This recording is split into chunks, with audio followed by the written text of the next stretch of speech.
Hey guys, this is kind of a follow-up to that microcycle feedback that I did. We're going to jump back into sort of some of that similar material since we just got through our mesocycles.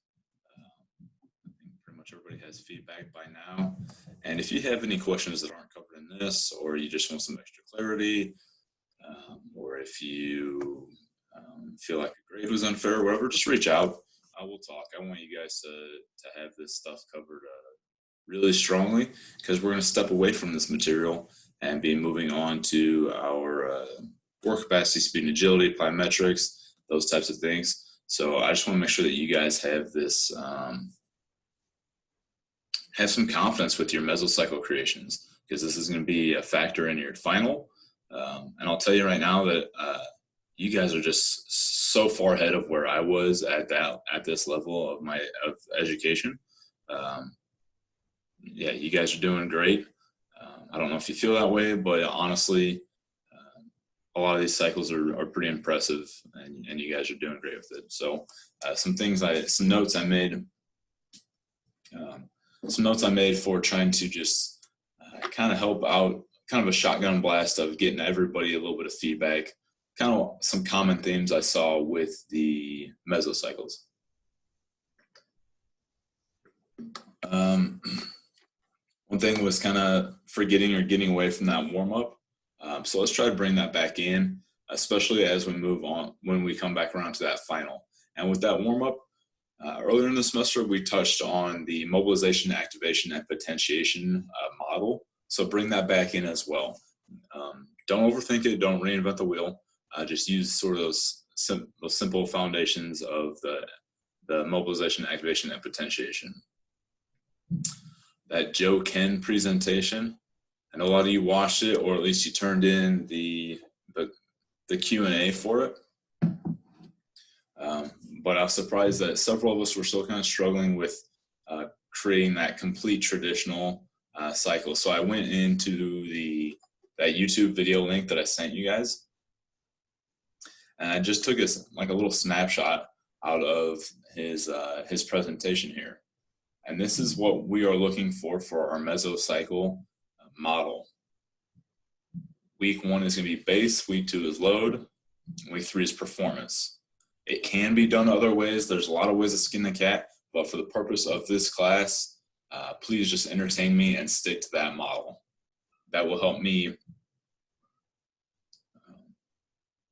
That'll help me quickly kind of dissect and judge some of the work that you guys are doing. So stick to that model. That's the model. That's what we're going with.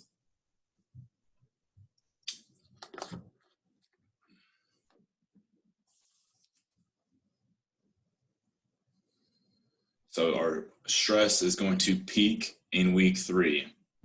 I just want to emphasize that again. I feel like I know I'm kind of beating a dead horse with some of you guys.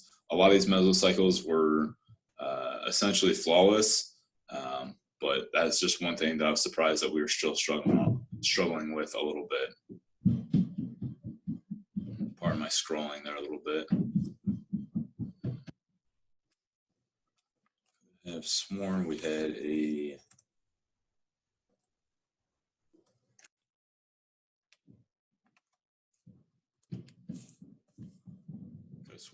a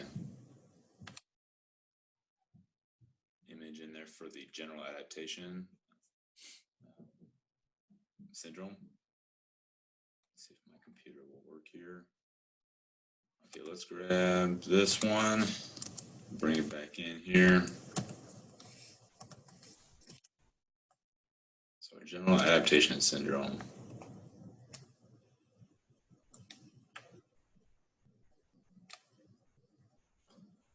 All right, so just a reminder,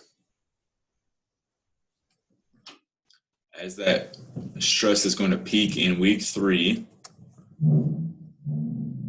this is sort of that week 1, we introduce the stress, our body gets stressed. Week 2, we come back in, we give a little more stress, we're developing through that resistance phase. And week 3 is going to happen kind of around here, and we want to stop there before we fall into that exhaustion phase, right? That's kind of our dream as an exercise scientist, is to push the boundaries and play with fire a little bit and then stop before we get burned. Let's see, can I annotate a little bit there? So think about kind of week 1, week 2, and week 3. And then if we were to train, again, there's a lot of ways to skin the cat, but if we were going to train 4 weeks in a row, which I saw a lot of us doing, we were programming for that 4th week, that's going to be kind of in that exhaustion phase there.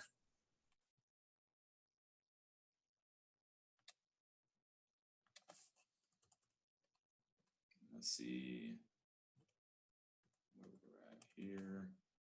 And just to kind of did this annotation, I didn't know it was going to give me all this. There we go. All right. Thanks for bearing with me, guys, while I learn how to use computers. Okay. Back on track here again. So thinking about that 4th week peak, or pardon me, that 3rd week peak, that's going to apply very similarly, that kind of staircase method. When we're on this relative intensity chart, guys, just take a second to look over the right. So this is, okay, this one actually says right here, majority of base work, right? So that means that for base work, depending on what rep scheme you're in, you might be down in this level, okay? Depending on where your reps are, you might be down there, right? And then looking back over to the right side here, okay, load weeks. Remember that Joe Ken presentation? Week two is for load weeks, right? Here's more load weeks. So a lot of your week 2s are going to occur in that block right there, right? The answers, I feel like the answers are here, guys. You just have to dig a little bit deeper. And I know it's there's a lot to juggle with the different charts and everything like that, but you guys are honestly getting pretty good at it. And you're way ahead of where I was at that age and we're at that stage, excuse me. And then where are we going for our performance? Yeah, for our performance weeks, we're probably going to be in this orange and red heavy and max space. But one thing you guys have to really watch out for, so this is, what is this? This is like our base. If you're all about the base on week 1, your program might be spending some time down there. And then when you want to perform, you're going to kick it up a notch, or excuse me, when you want to load, you guys have seen me on the chalkboard before. You know I'm not much for penmanship. Load, and then our perform is going to be up here. You know, excuse me for not writing that one out all the way, but that's kind of just our stages of creeping up a little bit. And so what I really want to do,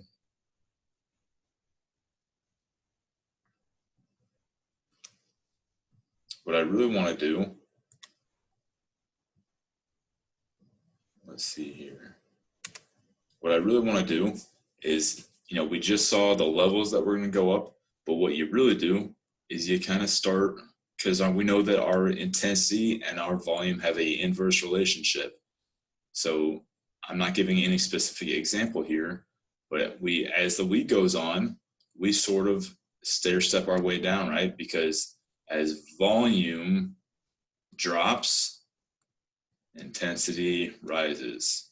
As our rep scheme lowers and we have less total reps, less total working reps, our intensity rises, right? Inverse relationship.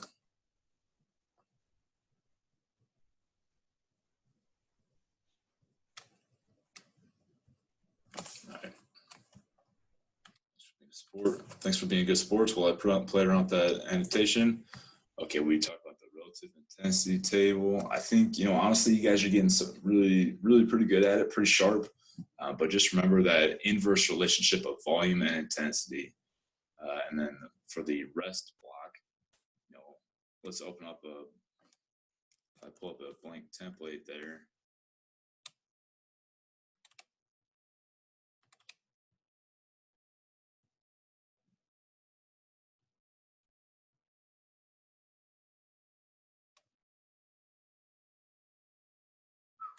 There we go. If we pull up a blank template here, in every template, we have a built-in rest column. That's for a reason. I know it's just, there's a lot to juggle and a lot to keep in mind. That rest column is there for a reason, guys. It's important. All right. We got to make sure that we're taking care of that rest. And if you need a reminder on what the proper rest is, come down to your time under attention chart.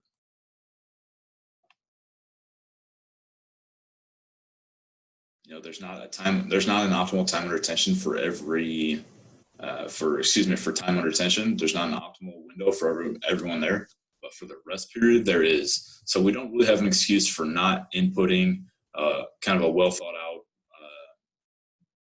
and appropriate rest period depending on what you are trying to train.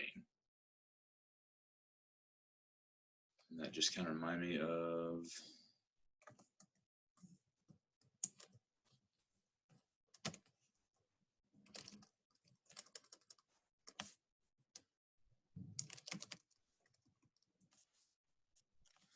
we talked about rest, the priority principle, complex before simple. Again, you guys, it's a little bit of that science and that art is that we want our complex movements to come in first and earlier in the lift.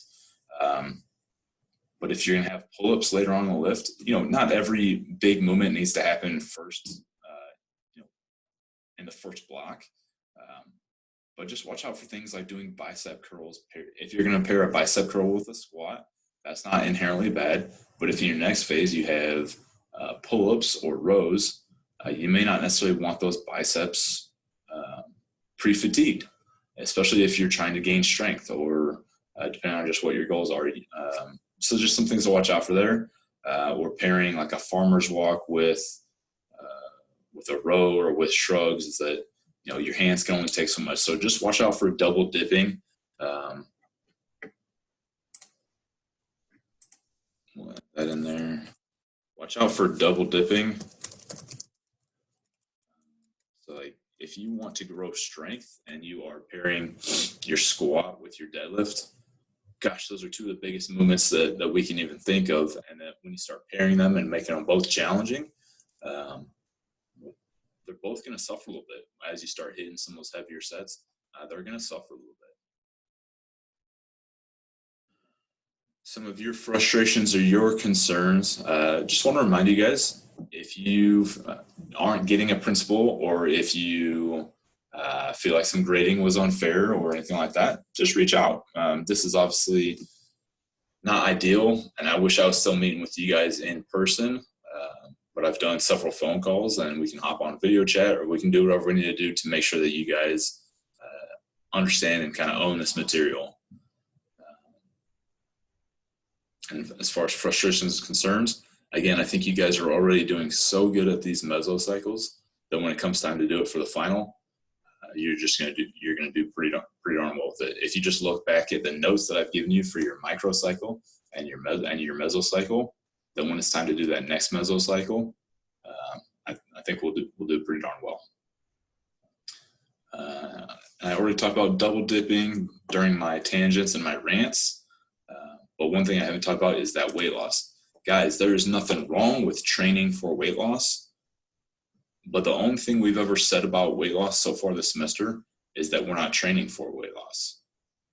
I got nothing against it, but it opens up there's too many cats in the bag and just too much theory and opinion and chasing around.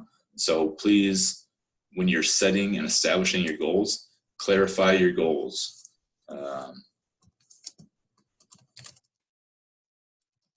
couple of you chose to do increasing strength and endurance.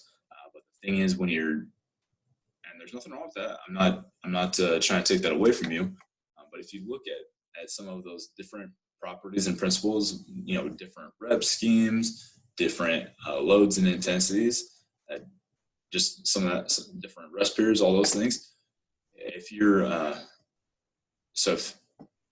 if you're on strength and endurance at the bottom there, sorry, I was waving the mouse around the hypertrophy a little bit there. But just look, those are just different in almost every way there. If you're going to train for 2 different goals, just make sure that you're actually training for each of those goals within the training day. So what I saw with a few people who were training for, maybe let's take this, they were training for strength and endurance. That was what they listed at the top of their template.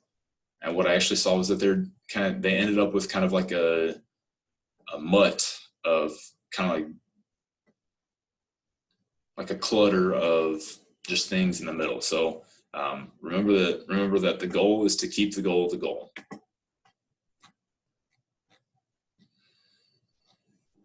Just a reminder, like I said on my microcycle program defense, when you are prescribing volume and load, take a look at those 3 charts there. If you're in any one of those charts, you're doing okay. And if your numbers look like they're overlapping 2 of those charts, you're doing even better. But if you can get all 3 charts to overlap, your logic and your rationale is a lot stronger. And what I'm doing as I'm grading these and as I'm kind of challenging them, in my own head, is I'm checking them against the charts as I'm looking for that spot where everything overlaps. So here's that first chart, that second chart, and that third chart. And again, that's all about just optimizing our stress that we're challenging them to, and having some logic behind it. All right, guys. Again, good work on these. This is just some feedback. And if you've listened to this and you're still not getting it, just reach out to me, and we can have a conversation, or we can get on a video chat, or we'll do whatever we need to do. All right, good work. Hope everybody's doing well and safe.